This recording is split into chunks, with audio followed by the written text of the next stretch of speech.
Queridos, com muita alegria,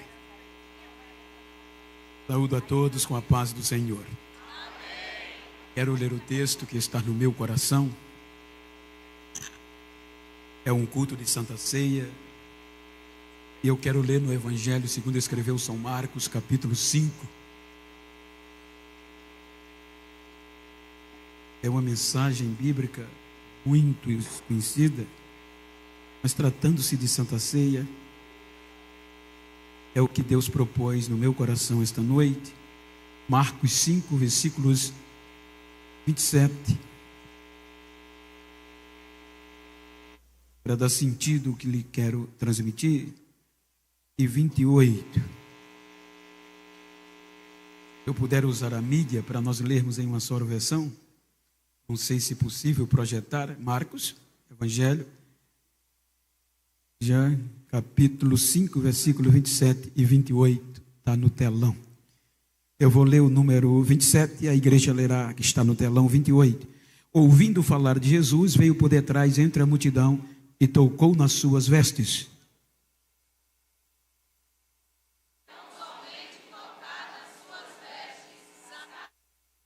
Amém? Queiram tornar os vossos assentos, aqueles que assim podem. Enquanto quero agradecer a Deus, um privilégio dado-me de tornar a esta cidade, atendendo um honroso, eu não digo nem convite, mas uma honrosa convocação, pois pastor Wilton é meu pastor também. Quero lhe agradecer junto com a irmã Berenice e digo-lhe que eu sou só reflexo e fruto das vossas orações, como também da igreja. Quero agradecer também a doutora Osalaí, com a sua muito digna esposa, irmã Vanessa, e em nome deles externar a minha gratidão e reverência a todo o corpo ministerial, à igreja. Que Deus os abençoe. Aos amigos, muitos neste lugar, como também rever o pastor Joel, e em nome dele externo minha gratidão a todos os demais pastores de campos adjacentes. É uma honra revê-los e reverencio-os. Quero agradecer pela vida de Sua Excelência, deputado Isaac, que me contactou, é um amigo com a Lísia, e tenho muita admiração e respeito. E agradecer ao meu companheiro, Diácono Carlos, sua muito digna esposa, irmã Juraci, ao meu filho, que se predispuseram a estar comigo. Queridos, é Santa Ceia, e gostaria de falar-lhes sobre pela cruz, pelo sangue e pela cruz. Digam comigo, pelo sangue e pela cruz. Quando nós lemos o texto, ele está um pouco fora, à primeira instância, do processo de Santa Ceia. Mas quando nós lemos a história, ela faz um grande sentido para os judeus. Os irmãos hão de convir. Quero pedir a vossa permissão para contextualizar a Bíblia, a história e a cultura, para tentar ser o mais simples possível. Quando nós analisamos a história do Gênesis, a gente depara com a criação do ser humano. O ser humano foi criado perfeito, foi criado para viver eternamente, foi criado para viver o sobrenatural. Quando nós lemos o capítulo 1, ele foi criado à imagem e à semelhança de Deus. E entre todas as demais criações, o ser humano é o único racional, é o único que vai ter acesso direto a Deus sem interferência. Capítulo 2 do Gênesis, nós vemos um jardim, onde Deus estabelece para que o homem se relacione com ele. Então, a partir dali, o relacionamento entre o Criador e a criatura não tem barreira. A Bíblia diz que havia uma intimidade, e quando Deus entrava no jardim, quando o ser humano ouvia os seus passos, já o adorava, e ouvi a sua voz. Mas o capítulo 3 do Gênesis vem o pecado. E o pecado, diz a Bíblia, que faz separação entre o ser humano e Deus. O pecado traz a morte. Então é aqui no capítulo 3, versículos 27 e 28 do Gênesis, que a Bíblia diz que Deus expulsou o ser humano do paraíso. Deus lançou fora da sua presença, conforme disse Paulo, destituído foi o homem da presença de Deus. Então Deus expulsa o homem, lacra o único lugar, geograficamente falando, no planeta Terra, de relacionamento, de adoração. A Bíblia diz que o jardim foi fechado por uma espada flamejante pelos querubins. Então o ser humano vai viver distante de Deus e sem nenhuma perspectiva de reconciliação. Capítulo 6 do Gênesis mostra uma degradação generalizada, tendo em vista que agora o homem não é mais um casal, mas uma geração.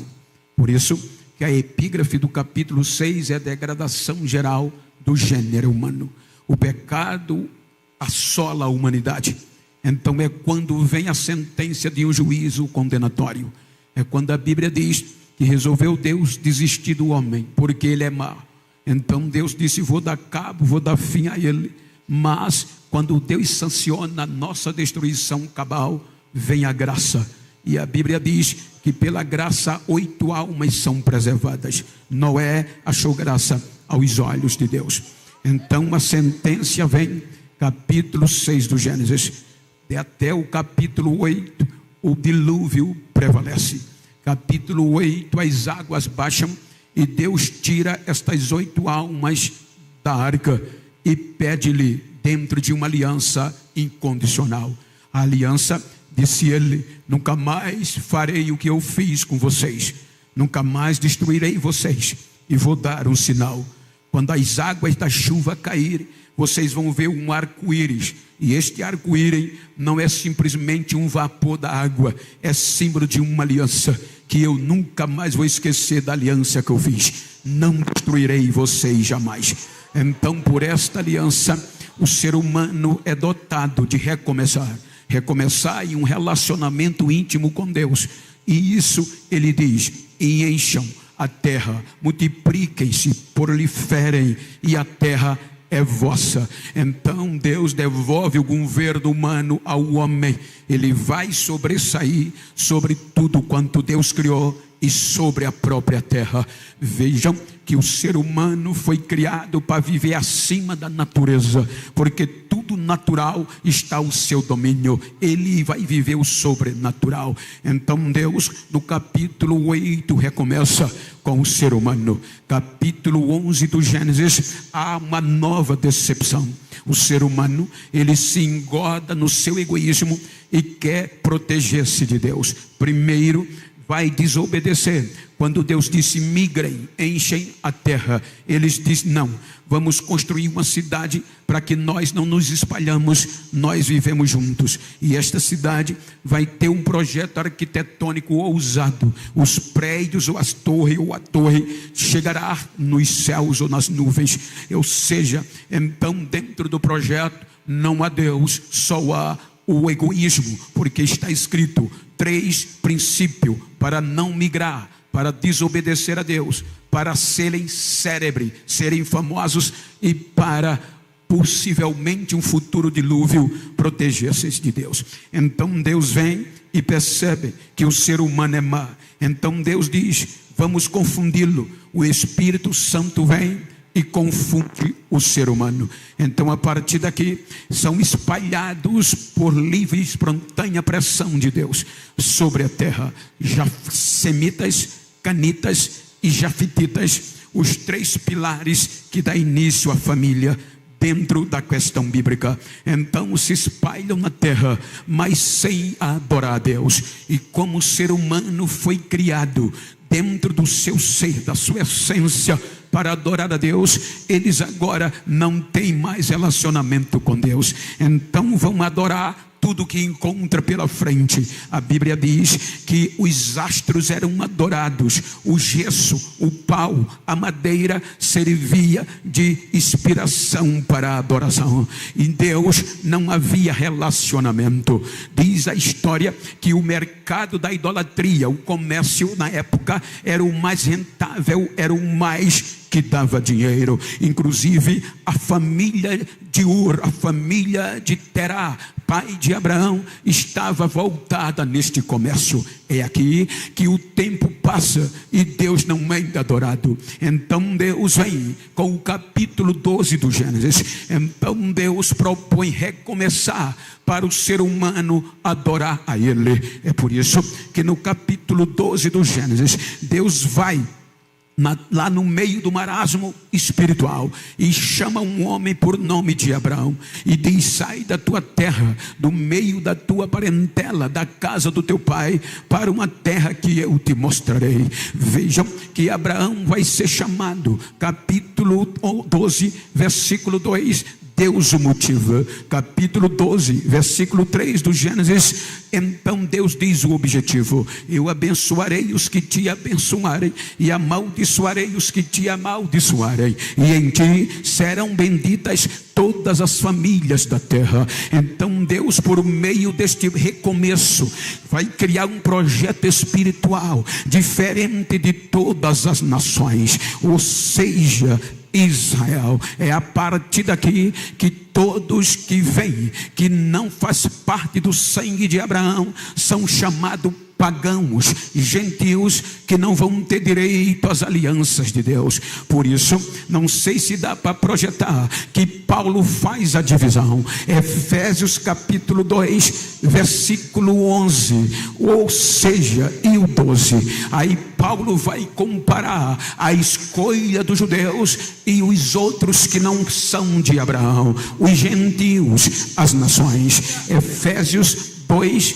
11 e 12, Paulo escrevendo à igreja gentia de Efésio, ele diz: portanto lembrai-vos que noutro tempo eram gentios na carne, chamados incircuncisão, imundo, pelos que na carne se chamam circuncisão, feito pela mão dos homens. Os judeus que naquele tempo estávamos sem Cristo, separados da comunidade de Israel e estranhos às alianças da promessa, não tendo esperança e sem Deus no mundo. Então é a partir daqui que todos que descendem de Sem, de Cã e de Jafé, que não faz parte da linhagem abraâmica, só os semitas, então vão ser chamados gentios. Então Deus faz uma aliança a partir de Abraão: eu multiplicarei a tua descendência. Então observem que Deus vai recomeçar do zero. Ele não pega um útero produtivo, ele vai pegar o contrário da patologia, da razão humana e da ciência medicinal. A Bíblia diz que o útero de Sarai era estéril, na probabilidade humana não tinha como gerar. Ele diz a Abraão: vai ser deste útero que eu vou levantar um projeto espiritual.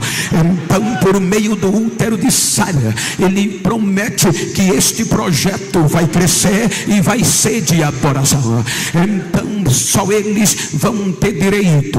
Agora, descendentes de Abraão, capítulo 17, a aliança abraâmica, a circuncisão. É aqui que entra a aliança, na renovação da aliança com Abraão. Circuncidar. Então a circuncisão era a aliança de puro, de limpo, de pertencente ao Senhor. Os demais, como nós éramos gentios, imundos, que não éramos circuncidados. Por isso que você lê que Davi chamou Golias de incircunciso, porque ele não era do sangue de Abraão. Então agora filhos judeus, hebreu, e nós escravos, sem direito de filho, somos forasteiros, somos de fora. Esta era a visão do projeto. Quem não vem do sangue de Abraão é forasteiro, é escravo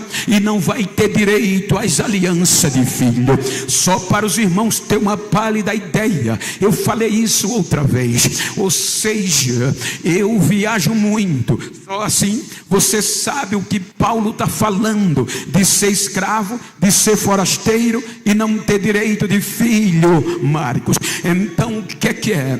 Quando eu viajo, por exemplo, eu cheguei ontem da América, Gunnar, eu obviamente depois da manhã volto para lá de novo para outro congresso, mas amanhã 48 horas antes do voo já vou preparar o check-in, já vou ter endereço onde vou ficar, número de contato, e-mail e quantos dias eu vou passar. Isto ainda não é garantia de você entrar. Eu já fui quase 100 vezes e mais 100 saindo dos Estados Unidos, mas não é garantia de entrar, porque você é forasteiro, é de fora, é estrangeiro, não tem o direito dos cidadãos. Então, quando você chega na imigração, enfrenta a fila, quando chega no agente, ele vai olhar você de cima a baixo, vai fazer o que no meu país?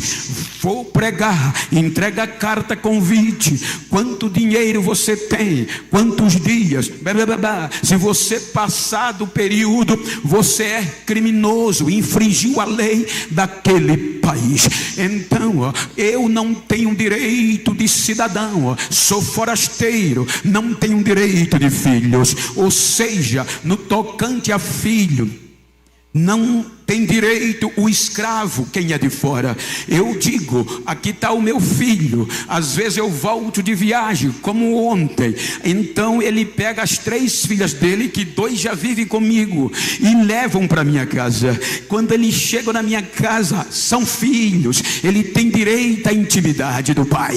Eles entram no meu quarto, eles viram de ponta cabeça, eu estou deitado, eles embolam por cima de mim, ele desfruta do privilégio do pai, tem direito. Mas o escravo nem na sala entra. Quem é de fora, bateu na porta, olha quem é antes de abrir a porta, porque é de fora, não tem direito. É o que a Bíblia faz de comparação a partir daqui, entre nós gentios e entre os hebreus, descendentes de Abraão. Só eles vão ter direito a acesso ao pai, só eles vão ter direito à aliança ao pai. Capítulo 46 do Gênesis, versículo 26, 66 almas do projeto original, versículo 27, 70 almas entram no Egito, passando cerca de 430 anos.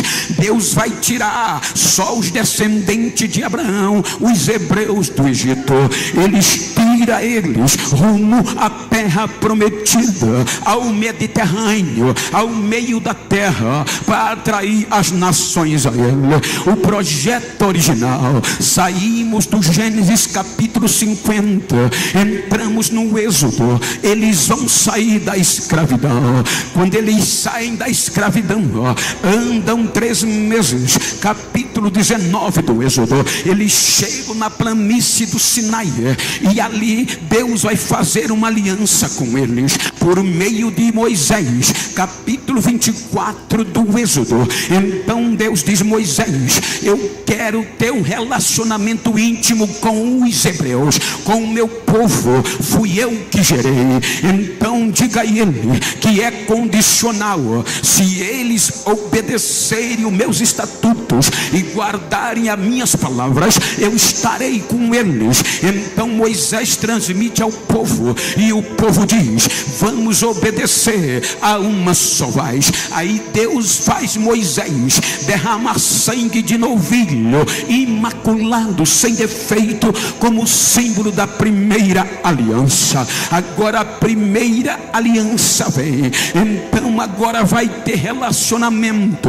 Já que tem uma aliança, vem o capítulo 25 do Êxodo. Por quê? Porque o dilúvio dilúvio destruiu o único lugar na terra de relacionamento com Deus. Aí Deus diz: agora eu vou preparar só para os hebreus um lugar para eu descer. Capítulo 25 começa a construção do tabernáculo, e o próprio Deus foi o arquiteto direto. Tudo ele disse como fazer. Começa no capítulo 25, capítulo 28, aí vem agora a separação sacerdotal. Ou seja, porque Deus separa os sacerdotes? Porque não o sangue de novilho não vai fazer Deus descer para o povo. Tem que ter um intermediário. E qual é o intermediário? Sacerdote. Deus, para chegar ao povo, vai ter que passar por aqui. Então, capítulo 28, eles são nomeados. Segura aí, por favor, Douglas. Capítulo 40 do Êxodo, termina o tabernáculo e faz um culto. O povo traz a oferta e o sacerdote oferece. O povo poderia ter errado, mas aqui não. Aqui teria que estar sem culpa e santo, porque Deus só chegava ali se passasse primeiro por aqui. No Antigo Testamento, por Arão e seus filhos. Então vai Deus, agora terminou o tabernáculo, saímos do Êxodo, vamos para Levítico. Levítico é um livro de aproximação. Já começa com o holocausto, já começa com sacrifício, já começa com oferta. Quando nós vamos para o capítulo 6 do Gênesis, aí você vai observar que entre Deus e o povo tem que ter o pão. Então olha o que Deus diz. Por exemplo, capítulo 6, versículo 14 ao 18, para você ter uma pálida ideia. Coloca aí, Levítico capítulo 6, versículo 14, para dar entendimento o processo da Santa Ceia para nós. E esta é a lei da oferta de alimentos. Disse Deus a Moisés e Arão: os filhos de Arão a oferecerão perante o Senhor diante do altar, e dela tomará um punhado de flor de farinha da oferta e do seu azeite e todo o incenso que estiver sobre a oferta de alimentos. Então o acenderá sobre o altar. Cheiro suave é isso, por ser memorial ao Senhor. Versículo 16: e o restante dela comerão Arão e seus filhos. Ázimo se comerá no lugar santo, no pátio da tenda da congregação o comerão. Ou seja, levedado não se cozerá. Sua porção é o que lhes dei por minhas ofertas, das minhas ofertas queimadas. Coisa santíssima é, com a expiação do pecado e com a expiação da culpa. Todo homem entre os filhos de Arão comerá dela, e o estatuto perpétuo será para as vossas gerações das ofertas queimadas do Senhor. Todo o que as tocar será santo. Observe aqui que Deus está dizendo a Arão e a Moisés: olha, o meu povo vai trazer oferta de alimento, vai trazer farinha, vai trazer massa de trigo. Quando o povo trouxer, vocês oferecerão a mim, é minha. Vocês pegam um punhado, enche a mão e joga no altar, põe azeite, queima e oferece a mim, mas da minha oferta eu darei a vocês. Ou seja, vocês do resto faz um pão, e este pão tem que ser sem fermento e vai ter regra. Este pão é simbólico, mas a função dele é expiar a culpa e o pecado. Expiação é perdão de pecado, expiação é tirar a culpa, expiação é reconciliar. Então este pão vai servir, mas vai ter regra. Só quem pode comer são os homens, filhos de Arão. A segunda regra tem que ser sem fermento. A terceira regra tem que ser no templo. O pão tem que estar no templo, e só quem pode comer é sacerdote. Porque se um sacerdote cometesse um erro, cometesse uma culpa, ele tocar no pão e se alimentar do pão, a culpa ia embora, o pecado ia embora, e o Deus vinha, e descia no meio do povo no dia do sacrifício. Este pão era o símbolo da reconciliação com Deus. Então era simbólico, e isto era o que acontecia. Só os filhos de Arão tocou nele, está limpo. Tocou nele, ele tem o poder de purificação. Então observa, os filhos de Arão vão fazendo isso, mas perde a originalidade.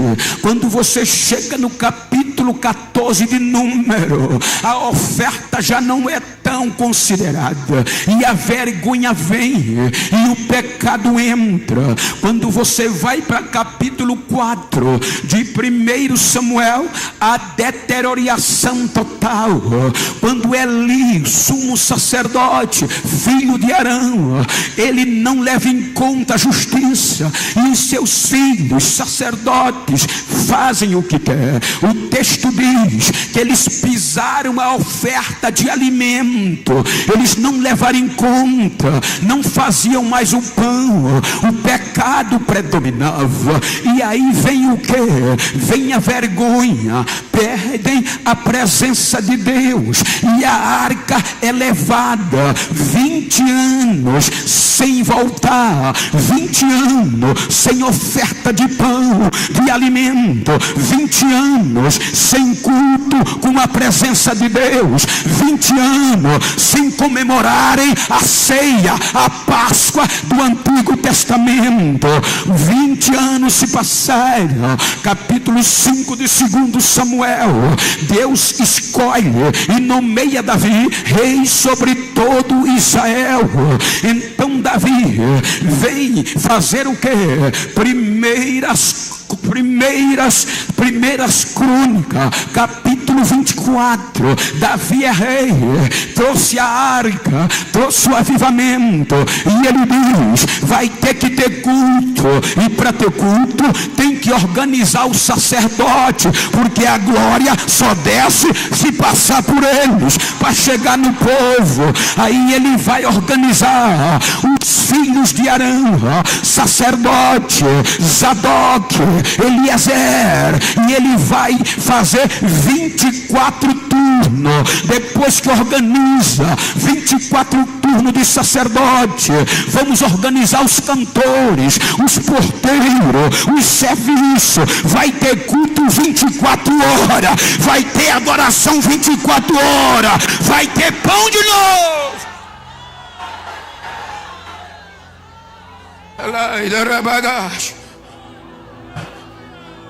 E agora tem culto. Deus gostou tanto. Segundo Samuel, capítulo 7, 14. A partir do versículo 12 disse Deus: Davi, quando tu morrer, eu vou usar alguém da tua descendência. Se ele errar, eu vou castigá-lo com vara de homens, com açoite de homem, mas a minha bondade não tirarei dele, e eu vou estabelecer o teu reino, a tua casa para o sempre. Vem Salomão. Salomão constrói o templo, tem sacrifício, tem oferta, tem remissão com Israel. Mas o pecado vem, e o templo se torna o antro da adoração e não mais Deus. Então quando o pecado vem a deterioração, e agora decepciona a Deus. Aí voltam para a escravidão, perde a presença de Deus, o templo é destruído, a cidade é destruída. 70 anos na Babilônia, sem culto, sem adoração, sem ofertas. 70 anos depois, aí Deus vai buscá-los de volta. Quando eles vêm, chegam em Jerusalém, não tem motivo para adorar, só vergonha, só miséria, só lixo. Aí Deus diz: sacrifiquem a mim, façam um culto, mas Senhor, vão zombar de nós, não tem templo, façam. Aí diz Esdras que os mais velhos que cultuaram no templo de Salomão choravam, lembrando da glória passada, mas a geração que não teve o privilégio de ver o templo, que nasceu na Babilônia, voltou sabendo a história, e agora está onde Deus habitar, e habitava e habita.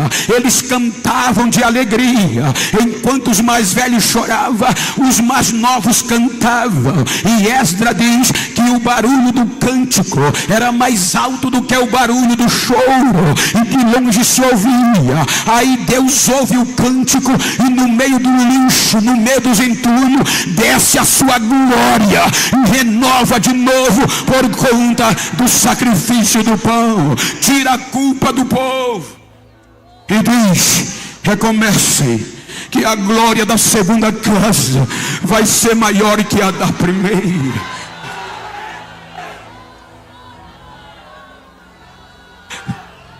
Recomeçaram.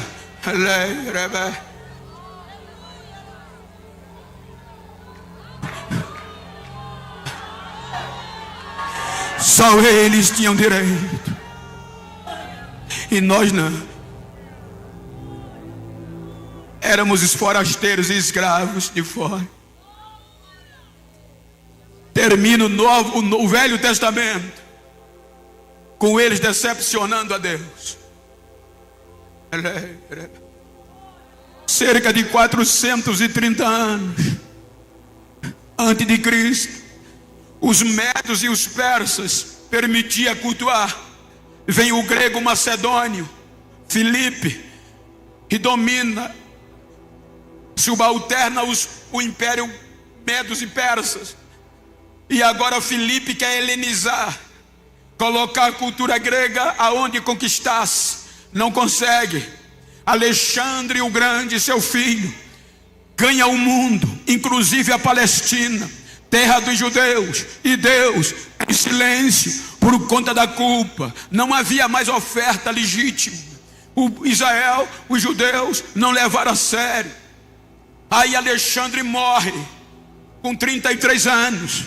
Aí levanta 4 generais, cada um assume um poder, e entre eles uma dinastia chamada Seleucida, de onde vem Antíoco Epifânio, que vai dominar a Palestina, terra dos judeus. Então ele vai impor o helenismo, ou seja, toda a filosofia, toda a arte, toda a cultura, toda a religião vai ser baseada na Grécia, o centro da liberdade, da democracia. Então a religião, ele impõe que todos os judeus não adorassem mais esse Deus de Abraão, Isaac e Jacó, mas a Zeus, o Deus do Olimpo grego. Pasmem, multidões aderiram. Então ele diz: agora eu vou humilhar o Deus de vocês. Mata uma porca no templo de adoração e sacrifica para humilhar a Deus e aos judeus. Mas assim vem a crise. 64 anos antes de Cristo, vem Roma e lidera. Agora é o Império Romano que vai politizando tudo. E agora vem a crise, porque Roma não interfere na cultura, mas vai dominar o sacerdócio. Então olha o que acontece. 33 anos antes de Cristo, o Senado romano se une e diz: vamos nomear Herodes, o rei da Judéia. E ele entra. Quando ele entra, os judeus não o aceitam bem. Ele crê o que é. Ele diz: vou reformar o templo de vocês, e faz uma coisa linda: ouro, prata. Quem já foi em Israel, e aqui tem muitos, quando a gente fica no Monte da Oliveira, que olha só a ruína que ele fez, Que crânio era aquele homem, um templo maravilhoso. Para piorar, aí ele agora vai mexer no sacerdócio, ele vai desfazer a origem de Arão. E a história diz que Quirino, representante de Roma, nomeia Caifás como sumo sacerdote, maior autoridade eclesiástica. Ou seja, ele não era da tribo de Arão, foi um jeitinho que deram para agregar a os seus próprios conceitos. Ele não entendia nada de profecia, nem de espiritualidade, nem da oferta e nem do pão. Como vai dar certo? Então é aqui que a crise vem. O templo tem limpeza, o templo tem jogo de luz, o templo tem ouro, o templo tem prata, o templo tem celebridade, mas não tem Bíblia, não tem pão, não tem oferta de alimento e não tem glória. Mas eu acho lindo que Lucas diz, capítulo 12, que no meio da crise tinha um crente ainda, que o Espírito Santo não era nele, mas sobre ele, e ele dizia: Senhor, me leva agora não, deixa eu ver a tua glória voltar, deixa eu ver a tua salvação vir para cá, a tua expiação. Aí ele fica esperando e Deus não leva. É aqui que quando eles desvalorizaram o pão simbólico, aí Deus vai restaurá-lo. E para restaurar, para tirar a culpa e o pecado, só pelo pão. Aí Deus diz: já que o simbólico não resolveu, vou mandar o original, vou mandar o original, vou mandar o original. Aí manda Jesus. Quando Jesus vem, aí vem Lucas capítulo 1, 30 a 33. Vai Gabriel na Galileia e diz: Maria, não temas, achaste graça aos olhos de Deus, e eis que no teu ventre tu vai conceber e vai ter um filho, e o nome dele vai ser Jesus. Ele será chamado Filho do Altíssimo, ele será grande, e Deus vai entregar a ele o reino de Davi, e ele vai reinar eternamente na casa de Jacó, e o seu reino não vai ter fim.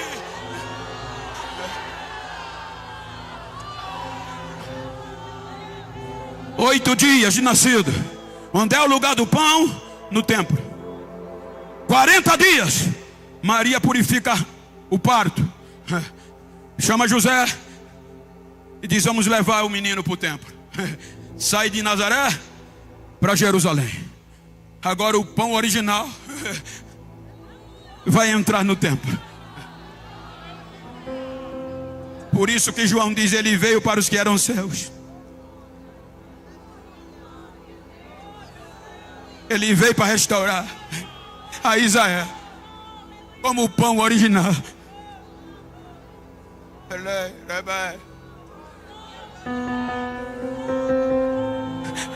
Quando Maria vai para o templo, o Espírito Santo vai na casa de Simeão, o crente que orava, e disse: vai para o culto hoje. Hoje vai ter novidade. Quando Maria entra com o menino, o pão vivo no templo, Caifás não entendia, não deu a mínima, mas Simeão, tocado pelo Espírito, percebeu, pegou o menino e dentro do templo começou a gritar: obrigado, Senhor, agora eu posso morrer, os meus olhos já viram a tua salvação, a glória de Israel, e uma luz para os escravos, uma luz para os gentios. Ele veio, ele chegou. O expulsaram. Com 12 anos se passaram, ele fora do templo. Maria e José vêm para a festa dos Galileus em Jerusalém. Termina a festa, voltam. No meio do caminho, cadê Jesus? Esquecemos. Voltaram para Jerusalém. Procuram 3 dias, não acham. Quando encontram, ele estava na onde? No templo, lugar do pão. Não aceitaram, rejeitaram. 18 anos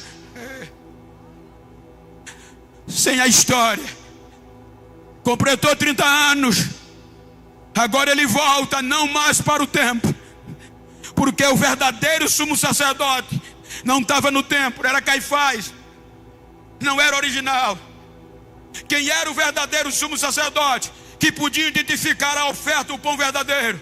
Descendente de Arão. E quem era ele? João Batista, descendente de Zacarias, do 8º turno de Abias. E onde ele está? No Jordão, no deserto da Judéia. Quando Jesus vai entrar, ele não vai para o templo agora, ele vai para o Jordão. Quando ele vai chegando no Jordão, João levanta a cabeça para o batismo, e não precisou Jesus mostrar a carteirinha, não precisou Jesus dizer quem era. O verdadeiro sumo sacerdote identifica e começa a gritar: eis o Cordeiro de Deus que tira o pecado do mundo, é Ele.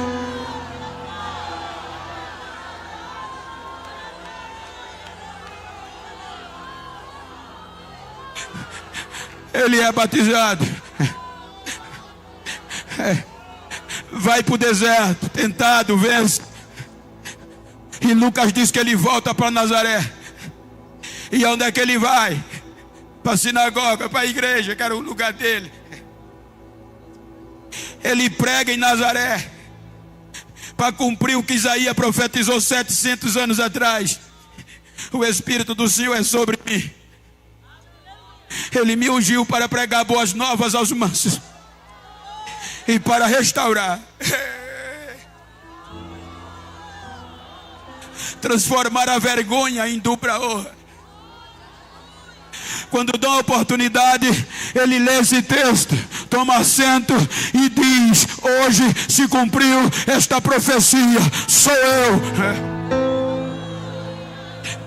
O expulsaram de Nazaré. Ele vem para Cafarnaum. Quando ele chega em Cafarnaum, vai para onde? Para a igreja. E ele vai pregar. E olha o tema da mensagem, gente, que ele pregou em Cafarnaum. João capítulo 6, versículo 48. Põe aí para a igreja ler. Olha o tema que ele pregou. João capítulo 6, e segura aí no capítulo 6, versículo 48. O que é que está escrito? Leiam.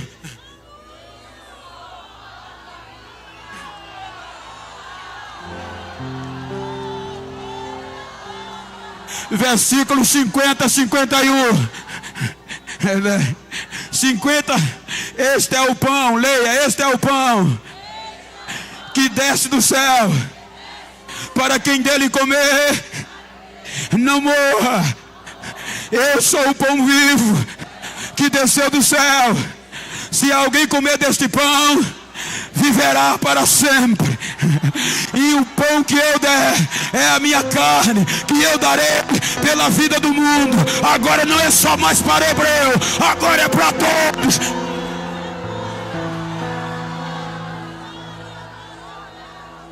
Versículo 54 a 57.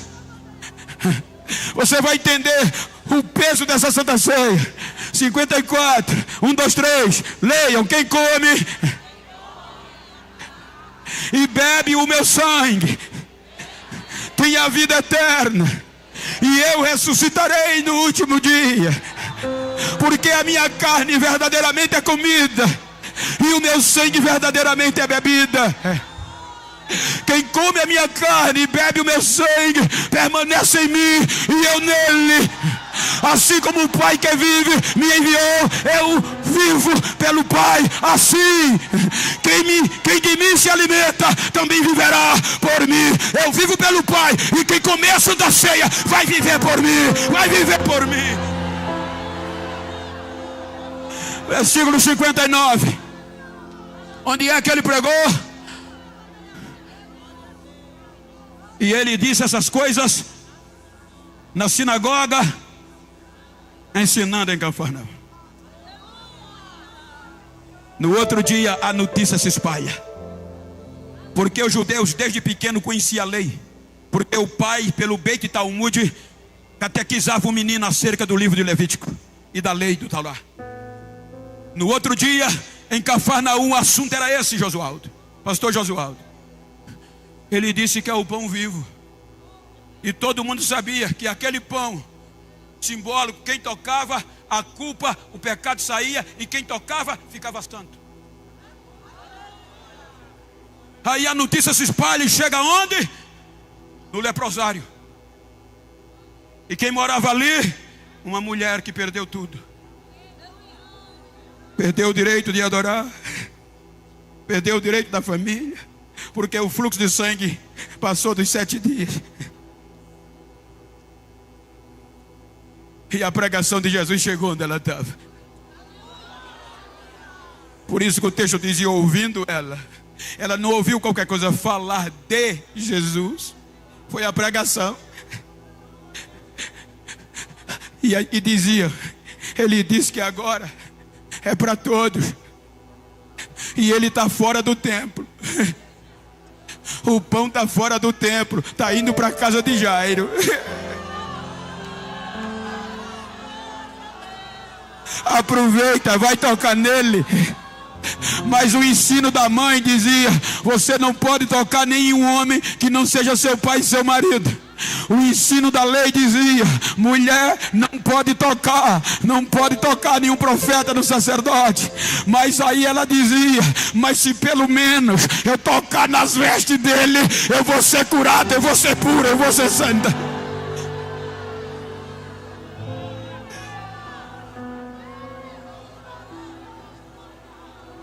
Ela toca nele.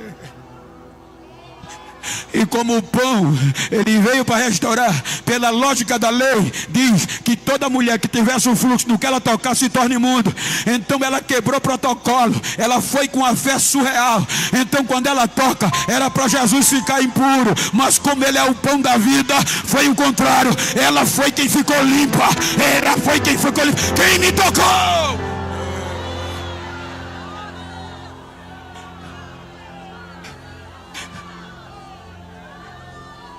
Ela era judia, ela tinha direito, mas Israel rejeitou. Aí quando Israel rejeitou, diz a história que a gente não tinha direito de entrar nem no templo, porque tinha uma mureta que dizia, gentil não pode entrar, se entrar morre. Os judeus adoravam e os gentios ficavam fora, não tinha direito, acesso ao Pai. Escravo, forasteiro. Aí quando Israel, os judeus, rejeita a justiça de Deus, rejeitando a Jesus, aí o pai olha para os escravos e diz, já que os filhos não valorizaram, eu vou adotar os escravos.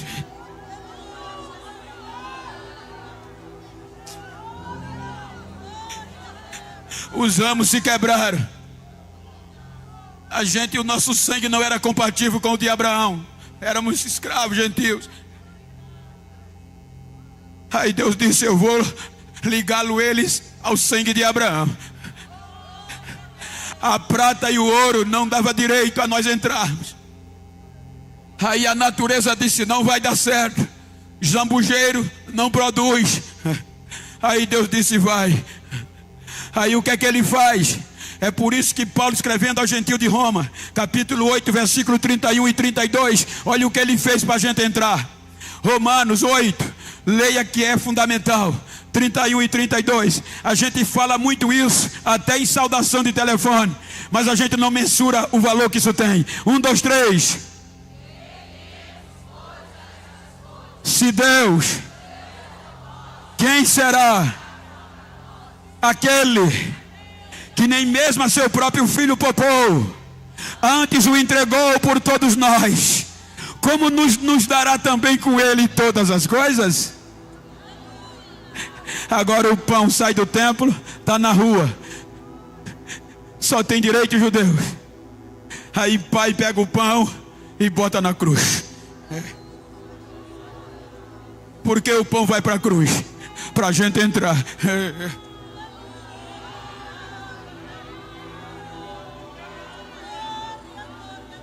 o seu sangue ia nos purificar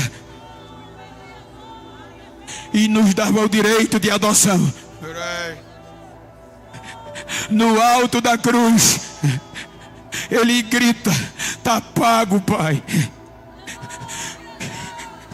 está consumado, eu venci. Os escravos agora podem ter direito de filho.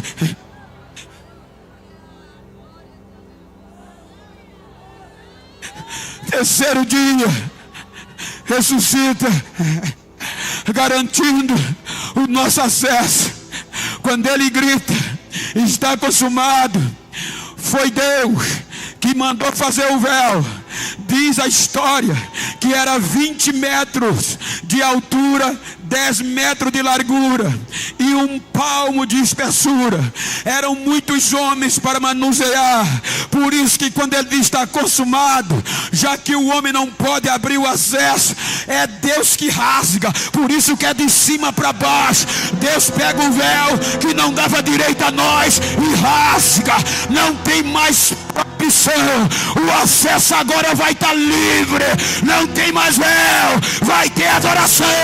Os gentios vão entrar.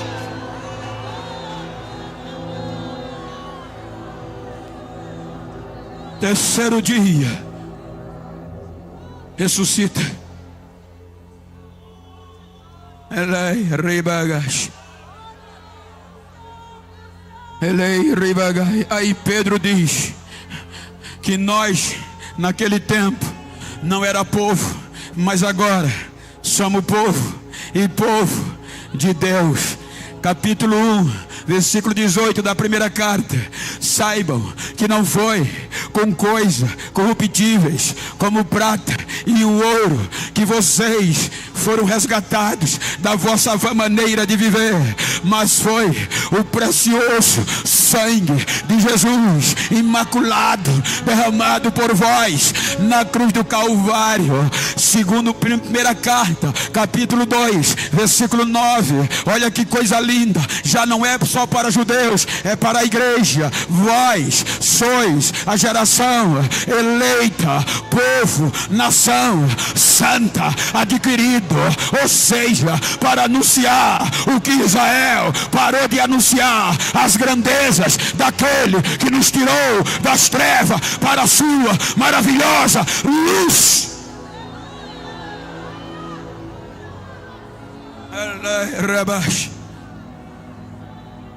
Voltamos para a carta aos Efésios. Só para gentil, Paulo escreve. Efésios 2:11 por diante. Leia a igreja para eu concluir. Olha que coisa linda. 1, 2, 3. Éramos gentios,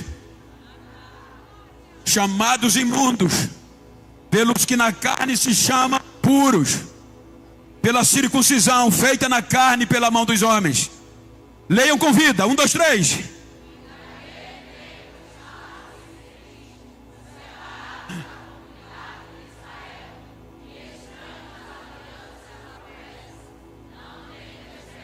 Versículo 13. Enche o peito. Mas agora, em Cristo Jesus, vós que antes estavam longe, já pelo sangue de Cristo, continua, porque Ele é a nossa paz, os quais dos ambos os povos, judeus e gentios, fez um só, derrubando a parede de separação que estava no meio, vai passando na sua carne, desfez a inimizade, isto é, a lei dos mandamentos, que consistia em suas ordenanças, para criar em si mesmo, dos dois, um novo homem, trazendo a paz. E pela cruz,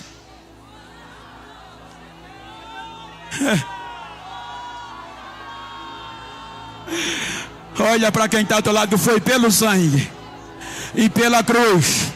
Agora coloca o versículo 19. E enche o peito aí.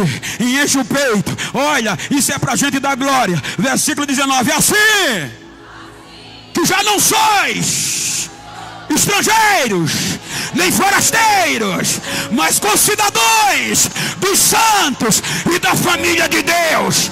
Agora eu sou cidadão, agora eu tenho passaporte, agora eu não enfrento mais imigração, o céu está aberto, eu tenho acesso à profundeza do Pai. Quem é filho? Quem é filho? Quem é cidadão?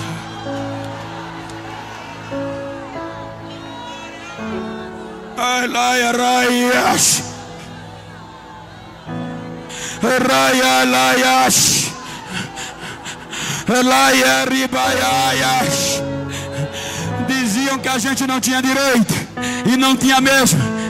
Até Sara disse: joga fora essa escrava, que ela não vai herdar com Isaac.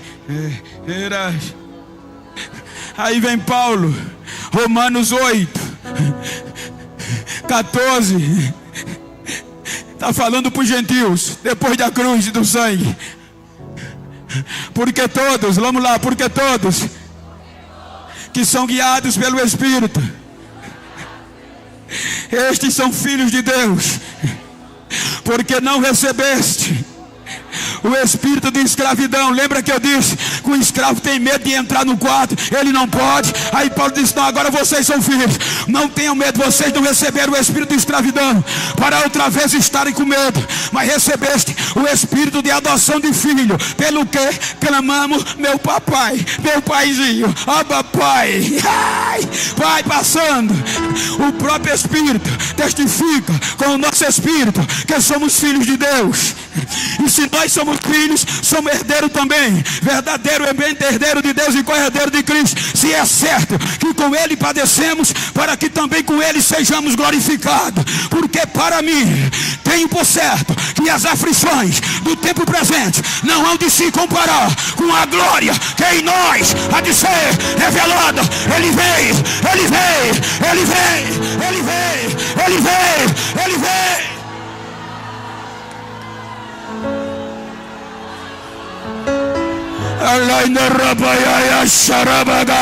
Quem é filho?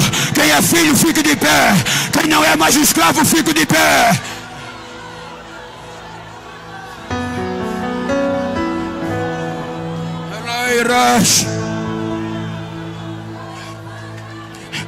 Para concluir, se você está perto de uma pessoa do mesmo sexo, vira para ele aí. Como com todo respeito eu estou com o Oslaine, olha para ele assim, olha para ela. Se for íntimo não tem problema. Olhou no olho dele, no olho dela, diga para ele: ó ex-escravo, agora filho, me faz um favor. Se depois dessa ceia tu encontrar algum besta por aí que pensou que eu ia desistir e que não tinha intimidade com o Pai, dá um recado a ele: vai ter que me engolir. Eu não sou mais escravo, eu sou filho. Eu não sou mais estrangeiro, eu sou cidadão. Vai ter que me engolir. Vou dar glória, vou pegar fogo, que eu tenho direito. Abraça ele, diga: nós temos direito.